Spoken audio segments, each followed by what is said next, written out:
Hello and welcome to the analysis of the Hindu newspaper dated February 26, 2023. In this video, we are going to talk about two important newspaper articles which are going to be very important for the civil services examination. So let's start this particular newspaper analysis with the first important newspaper article. Now this particular newspaper article talks about India-Germany relations and what is going on right now at this particular point of time, because German Chancellor Olaf Scholz, who is the highest ranking official in Germany, is on a visit to India. Why he's on a visit? We'll talk about that. But before that, let's first understand the context of it and then we will deep dive into all of it, right? So this particular newspaper article is important for the GS paper 2, that is international relations, basically the relations of India with all the developed and developing countries, right? So India is willing to join any peace process to solve the Ukraine crisis, says Prime Minister Narendra Modi. So basically Olaf Scholz, who is the German Chancellor, is basically rooting for the India taking the side of the Ukraine in the Ukraine-Russia war. So now India has said that we want peace in this particular process. We want peace in that particular region. And apart from it, Mr. Modi also urged for reform of the United Nations Security Council. Now, United Nations Security Council membership for India is very important because United Nations Security Council plays a very important role in ending the cross-border terrorism and all of the other issues. Now at this particular point of time, we have the permanent five, that is P5. These countries basically root for their own causes, and that causes a lot of problems in the world, and that is why India wants a seat at the P5, that is permanent 5 in the United Nations Security Council. Now Mr. Modi also invited Mr. Scholz for the G20 summit that will be held in September, and Mr. Scholz congratulated India on the G20 presidency. Now, if we talk about the India-Germany relations, then these particular relations have been in and out. Now, in 1951, basically the diplomatic relations were taken up, and it was all about the Cold War politics. And in 1961, the India liberated Goa, and this led to some kind of condemnation from the Germany. At that particular point of time, it was West Germany. There were two countries earlier, the West Germany and the East Germany. West Germany sided with the West countries like the United States, United Kingdom, and the East Germany sided with the Russia. Now we are talking about the West Germany, right? So in 1961, it condemned the India's liberation of Goa. And in 1971, it was also critical of the 1971 war which happened between India and Pakistan to liberate Bangladesh. In 1972, India finally recognized the second German state and set up diplomatic relations with the German Democratic Republic in 1972. And India maintained diplomatic relations with both West Germany and East Germany and supported their reunification. So reunification happened in 1989 after the fall of the Berlin. After the fall of Berlin Wall. Now in 1998, Germany rejected India's 1998 nuclear test, which happened under Atal Bihari Vajpayee, right? And between 1998 to 2008, there was no any kind of better relations. But in 2008, German Chancellor made an official visit to India that led to the signing of several agreements expanding bilateral cooperation in commerce, science, technology, and defense. This led to better relations between both the countries. Now in 2008, also we saw the Indian Navy and German Navy conducting joint exercises for the very first time. And in 2020, basically, the German government laid out its Indo-Pacific guidelines illustrating its interest and commitment to a region where India is a key protagonist. And now with the coming of Olaf Scholz to India, the relations are going to get more deeper, more better.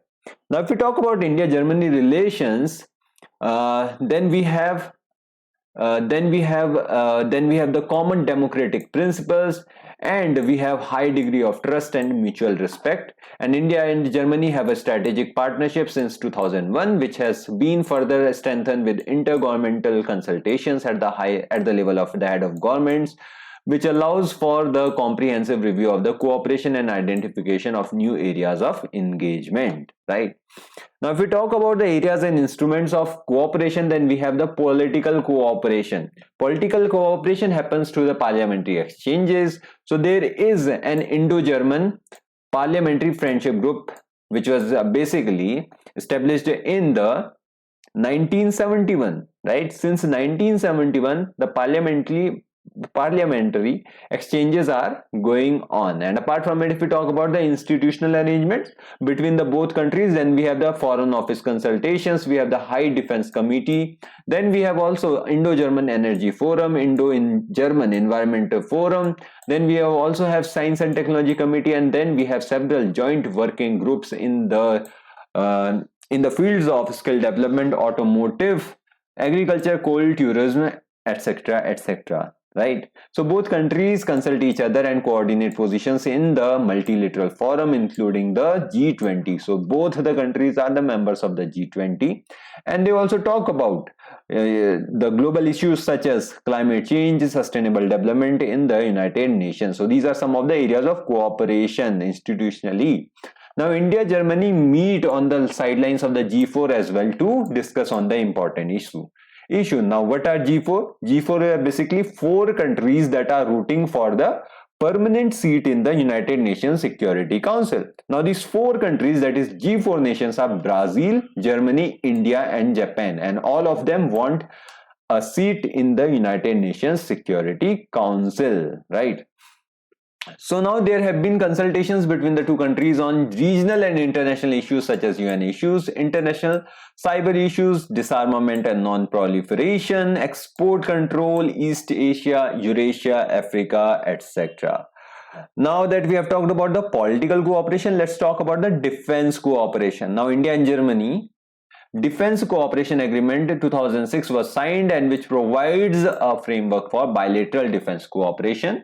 And to further enhance the defense industry and defense cooperation between Germany and India, an arrangement on implementation of the agreement concerning bilateral defense cooperation was signed on February 12, 2019 during the visit of Raksha Mantri to the Berlin. Now, the agreement will enable both the countries to share classified information with each other, right? So this is basically the defense cooperation we are talking about. Now, India and Germany also talk about the anti-terrorism operations, and recently the Indian and German Navy carried out the joint exercise on the Gulf of Aden near Yemen in 2021, and the Indian Navy was presented by the frigate Trikand, and while the German Navy was presented by the frigate Bayern, right? So these are some of the important defense cooperation. Let's now talk about the economic and commercial relations, because without any kind of economic and commercial relations, any kind of political relations or defense relations are not possible. Now, Germany is India's largest trading partner in Europe with a total of US dollar 21.07 billion in 2020 to 2021, which occupies a 17.4% of share in the European market. Now, Germany is the 7th largest foreign direct investor in India since April 2000, and Germany's total FDI in India from 2000 until 2019 amounted to $11.9 billion. Now, in 2021, if we talk about 2021, then India imported 946 million pounds and exported 944 million pounds from Germany. So there is a negative trade balance of 1.8 million pounds, but it is very less, right? And that's really very important. Now that we have talked about the economic and commercial relations, we shall also talk about the science and technology relations. So basically, Indo-German science and technology cooperation started with the signing of Intergovernmental Science and Technology Cooperation Agreement in 1971 and 74, and there are more than 150 joint science and technology research projects and 70 direct partnerships between the universities of both countries. And recently, Germany has announced new development commitments to the tune of more than 1.2 billion euros, right? and to aid India's fight against the climate change and for cooperation on the clean energy. Now let's talk about the culture. Culture, basically there are a lot of cultural exchanges. Is a long tradition of academics. Basically we have the Max Muller, who was the first scholar of Indo-European languages to translate and publish the Upanishads and the Rig Veda. And the German interest in the Indian philosophy and languages is never hidden. They love Indian philosophy, and that is why they have a chair of Indology at the University of Bonn in 1880. And the government of India has also funded 31 short-term rotating chairs of Indian studies in German universities so far, and there has been growing interest in Germany in Indian dance, music and literature, as well as the motion picture and TV industry, which provides India with a lot of soft power, right? So these are some of the cultural exchanges. We have talked about what? We have talked about political cooperation, economic cooperation, defense cooperation, cooperation in science and technology, and cultural cooperation. Let's now talk about the challenges between both these countries. So since 2000, India has not been very dependent on extensive relations with the Germany, as the former Soviet Union dominated India bilateral relations to a large extent.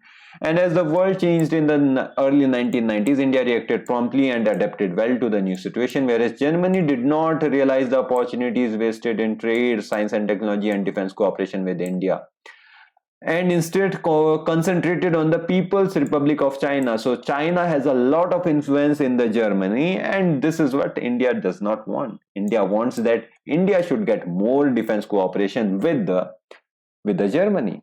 Now, relation between the Germany and India as a whole are somewhat dysfunctional and unable to move forward, and that is why the coming of Olaf Scholz, that is the German Chancellor, to India provides India with the opportunity to make the relations with Germany better, so that both the countries can benefit from each other, right? So this is it regarding this particular newspaper article. Now, what exactly can be the future ahead in this particular situation? So presently, Indo-German partnership somehow seems to lack momentum to leap forward, and that is why we need more kind of institutional cooperation between both the countries to realize its full potential. So this is it regarding this particular newspaper article. Let's now head to the next important newspaper article.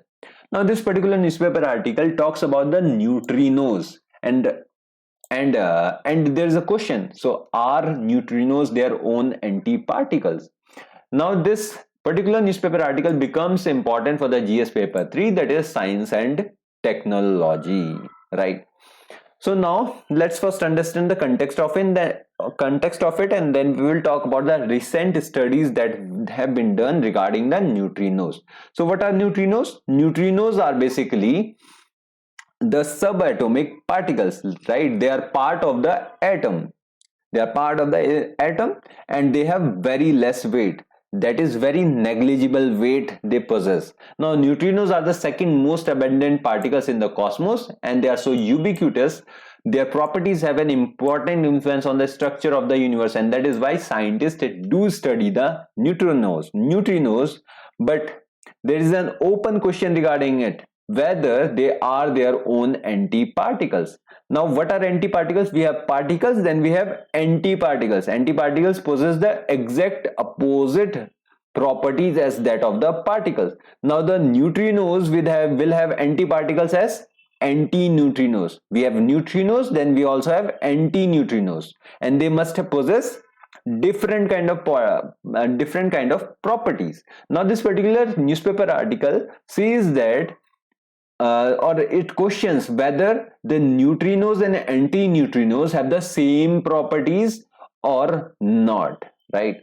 So now there was this particular experiment in Japan which reported that it failed to find strong evidence that this is so, ruling out a few theories trying to explain neutrinos' many mysterious properties. Now, every elementary particle has an antiparticle, we all know that. Now, if the two meet, they will destroy each other in the flash of energy, because if the particle is positive, then the antiparticle will be negative, and the net sum of it will be what?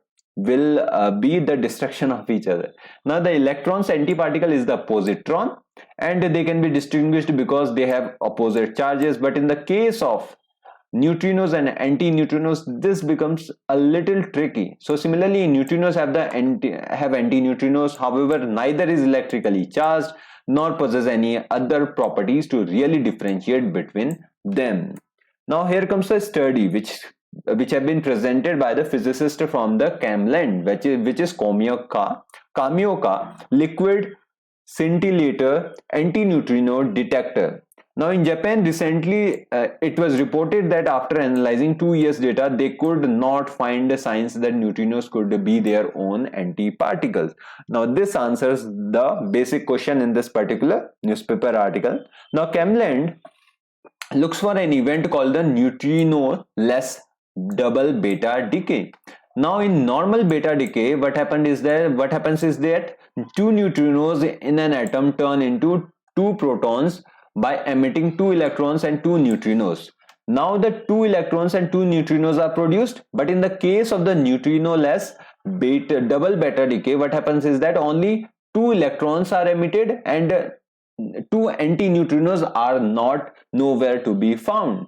Now that we know that two antineutrinos are not found, which means that neutrinos may or may not be their antiparticle, but basically they are not their own antiparticle. Now Camland team looked for signs of neutrino-less double beta decay in the 750 kg of xenon 136, and it reported on January 30 in Physical Review Letters that if a xenon 136 nucleus does undergo neutrino-less double beta decay, it happens at most once every 230 million billion years, which is a very long time, since the universe is only 13.8 billion years old. Now the result rejects theories that predict more frequent occurrences of the neutrino-less double beta decay. That means that neutrino-less double beta decay does not happen in the neutrinos. Now the physicists plan to upgrade Camland and test theories that predict lower frequencies in the future, right? So if the neutrino-less double beta decay does not happen or is not happening, this means that antineutrinos are also present, right? So now the frequency can be used to estimate the mass of the neutrinos because the frequency is now being increased, right? So 2.3 into 1026 years implies an effective neutrino mass of 36156 mega electrovolt. Now this is at least 5000 times lighter than an electron, and another unknown about neutrinos is their mass. If we are able to predict their mass, then what neutrinos will become particles, they will have antiparticles, but we are not very clear about what is happening on. So it's very confusing. So as Camland continues its quest for neutrino-less double beta decay, it may be able to help crack this mystery after all. So this mystery needs to be solved, and the scientists will go on, they will go mad about what is happening. But at the end of the day, we all know that neutrinos are not their own antiparticles, right? They have a separate antiparticles, but we have not been able to detect them. This is the main essence of it, right? So this is it regarding this particular newspaper article, and this is it for the day. Thank you from my side. Do like and share the video and subscribe to this channel. Have a good day. Bye.